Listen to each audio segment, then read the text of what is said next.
Roll action.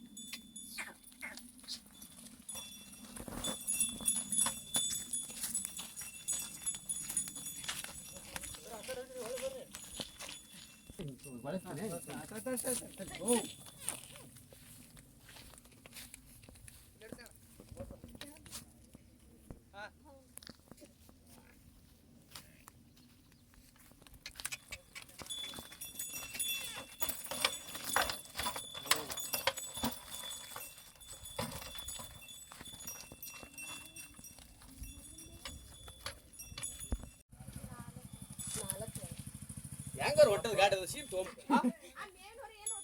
ಕುಂದ್ರೆ ಹಚ್ಚಿರಿ ಇದಕ್ಕೆ ಹಿಂಗ ಹೆಂಗ್ ತೊಗೊಂಡು ಹಿಂಗ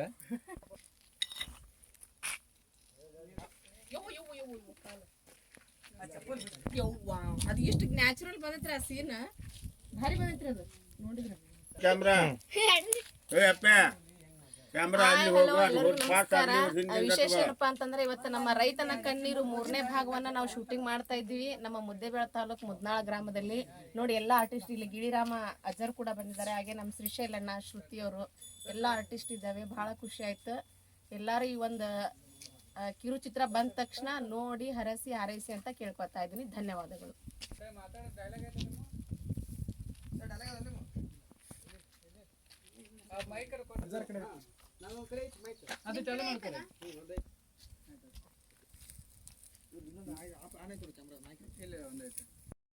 ರೈತನ ಕಣ್ಣೀರು ಅಂತಕ್ಕಂಥದ್ದು ಭಾಗ 1 ಭಾಗ 2 ಮಾಡಿದ್ವಿ. ಭಾಳಷ್ಟು ಜನ ಅಪೇಕ್ಷೆ ಪಡಾತಿದ್ರು ಮುಂದಿನ ಭಾಗವನ್ನು ತೋರಿಸ್ರಿ ಮಾಡಿ ಅಂತ. ಈಗ ನಾವು ಭಾಗ 3 ಭಾಗ 4 ಮಾಡ್ತಾ ಇದ್ದೀವಿ. ಒಳ್ಳೆ ಕಾನ್ಸೆಪ್ಟ್ ಇದೆ.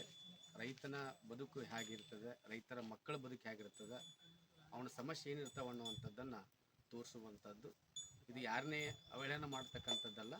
ನಮ್ಮ ದೇಶದ ಬೆನ್ನೆಲುಬು ರೈತನ ಪರಿಸ್ಥಿತಿ ಹೇಗಿದೆ ಅನ್ನುವಂಥದ್ದು, ಅವ್ನಿಗೆ ಯಾವ ರೀತಿ ಮೋಸ ಆಗ್ತಾಯಿದೆ. ಎಲ್ಲರೂ ಮೋಸ ಮಾಡ್ತಾರೆ. ಅವ್ರಿಗೆ ಸರ್ಕಾರ ಹಿಡ್ಕೊಂಡು, ಒಂದು ಔಷಧ ಅಂಗಡಿ ಹಿಡ್ಕೊಂಡು, ಗೊಬ್ಬರದ ಅಂಗಡಿ ಹಿಡ್ಕೊಂಡು ಪ್ರತಿಯೊಬ್ಬರೇ ಅವ್ನಿಗೆ ಮೋಸ ಮಾಡ್ತಾರೆ. ಆ ಮೋಸ ವಂಚನೆಯಿಂದ ಇವತ್ತು ರೈತ ಕಷ್ಟಪಟ್ಟು ಬೆಳೆದು ದೇಶಕ್ಕೆ ಅನ್ನವಣೆ ನೀಡ್ತಾನೆ. ಅವನ ಬದುಕು ಹೇಗಿದೆ ಅನ್ನುವಂಥದ್ದನ್ನು ರೈತನ ಕಣ್ಣೀರು ಅಂತಕ್ಕಂಥ ಆ ಒಂದು ಎಪಿಸೋಡನ್ನು ನಾವು ಮುಂದುವರಿಸ್ತಾ ಇದ್ದೀವಿ. ದಯವಿಟ್ಟು ಶ್ರೀಶೈಲ್ ಹೂಗಾರ್ ಕಾಮಿಡಿ ಆ್ಯಕ್ಟರ್ ಅಂತಕ್ಕಂಥ ಯೂಟ್ಯೂಬ್ ಚಾನಲಲ್ಲಿ ಅಪ್ಲೋಡ್ ಮಾಡ್ತೇವೆ. ತಾವೆಲ್ಲರೂ ಕೂಡ ನೋಡಿರಿ, ಸಬ್ಸ್ಕ್ರೈಬ್ ಮಾಡಿರಿ, ಲೈಕ್ ಮಾಡಿರಿ. ಉತ್ತರ ಕರ್ನಾಟಕದ ಕಲಾವಿದರನ್ನು ಆಶೀರ್ವದಿಸಿ ಅಂತೇಳಿ ತಮ್ಮಲ್ಲಿ ಕೇಳ್ತೀನಿ. ಧನ್ಯವಾದ.